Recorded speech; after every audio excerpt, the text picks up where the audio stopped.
I think what we have here is a good old-fashioned showdown between two flashlights, the Acebeam E75 and the Olight Seeker 3 Pro. I don't think I've seen many flashlights that are so comparable, and it's just a fun experiment. So let's see if this new light from Acebeam can take it to Olight and actually beat them at their own game. Okay, so continuing with what we can see at the top, both of these have quad emitters, right? Both of them have very floody beams. This has a maximum output of 4,500 lumens, like we said. This can also reach that, but this particular version of the light that I have here is 3,000 lumens and is a high CRI. So the fact that we have that as an option is a huge benefit in my opinion. So I gotta give the advantage to the Acebeam E75 for sure. Having that option is huge. I wish Olight would stop using what they're calling neutral white and go with either the cool white, which they're well known for, or a true high CRI emitter. I don't understand why they don't do this. I think this would be a huge boon to them if they did that, because then it would be much more comparable. All right, the other thing we want to talk about is price. So this currently is sitting around $100 with coupons or various different listings on Amazon.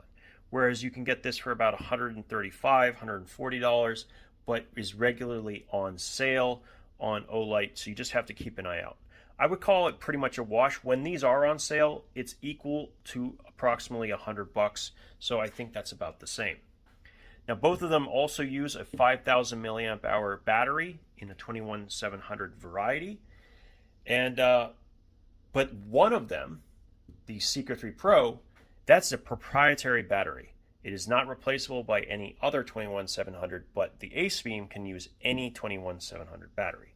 Once again, I give the advantage here, unless you are already heavily committed to the magnetic charging system of Olight, in which case that actually could be an advantage. Now, since we're on the tail, check this out. Having an issue with this holding itself up, but not an issue at all when it comes to the Acebeam. I'm actually really impressed at how strong this magnet actually is. So be aware, it's a strong magnet, okay? Don't keep it near things that are bad for bad to have with magnets. But really impressive with the Acebeam. Yet another advantage going to them. Now, the other thing that you can see from the outside is one of them comes with a pocket clip, the other one does not. And wouldn't say it's necessarily an advantage, but this is actually a really nicely done pocket clip. It's attached to the front, and when you slip this in your pocket, you're going to slide in between right here, meaning that there's very little metal on the outside. It's not going to get caught on things. So I do really like this style of pocket clip.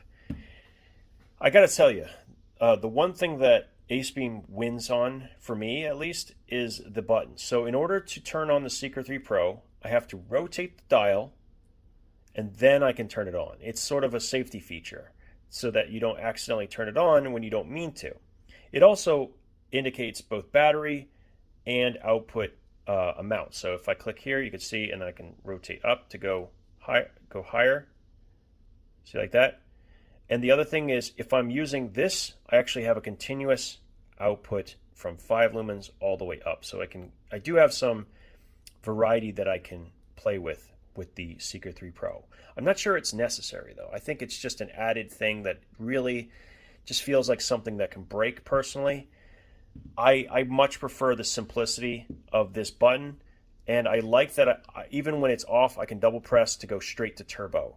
I don't necessarily think that these are good defensive lights, but if it's your house light and someone besides yourself is accessing it and you teach them ahead of time, this is going to be easier to get access to than this one, because you have to rotate first, and then you have to do this, and then you can press the button. So it's just, if you forget that, it's an issue.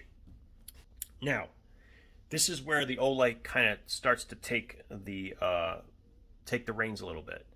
When it comes to run times, at any respective output, Olight has a bit more efficiency, and also seems to have better heat management. When you have the maximum output here, it will run for 2.5 minutes before dropping down to 1,000 lumens. But when it comes to the Acebeam, that's going to be 1 minute before doing the same thing. So definitely an advantage to Olight here, there's no question. But on the lower end, there are some advantages. Acebeam has a low mode, ultra low mode of 1 lumen. So you can access that by hold pressing and you get 1 lumen. This will run for 26 days. 26 days without turning off. That's pretty impressive. The next mode up from this is, okay, remember what it is? 30 lumens. So 30 lumens, and that will run for 2 days and 12 hours. I mean, that's the true low. So if I go up from there, which is a hold press, that's the 30 lumen mode, that's fantastic. Over 2 days at that output, that's pretty much all you need in a dark room anyway. So I like that quite a bit. It also has really good run on the next mode, which is the low medium, they're calling it, which has 16 hours at 150 lumens, and then 4 hours and 40 minutes at 450 lumens, and then it has a high, and the high is when we'll start comparing the two. So the difference here with the Olight is that there's a 5 lumen mode, which is the ultra low, okay? And that's when we do that, we hold press here. That's the 5 lumen mode.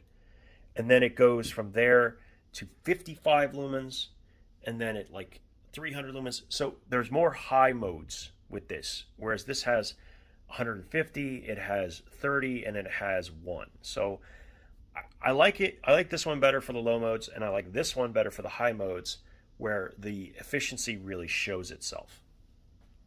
I guess it depends on which one you're looking for. Okay, what else do we have to talk about with this? Honestly, not much more. I think we pretty much covered everything.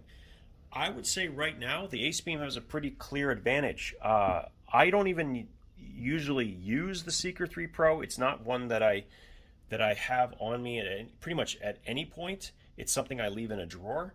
But I think that this might take over for it for the simple fact that it has a standardized Type-C port, and I don't always have space to charge this light. Or I might be taking this on vacation or in a car, and just the option to charge this wherever I want with whatever cable I have, I think it gives it a bit more of an advantage. So I will leave a link to both, but I do recommend if you're going to look at the Seeker 3 Pro, make sure it's on sale. As for this, the E75, nice job, Acebeam. I can see you're specifically targeting Olight, and that's not a bad thing because they are, hey, one of the leaders in the industry. So thanks again for watching. I hope this was informative, maybe gave you an idea of which one you might want to consider. There are certainly other flashlight brands, but I can't think of anything more comparable than these two lights. As always, thank you for your time, and we'll talk again soon.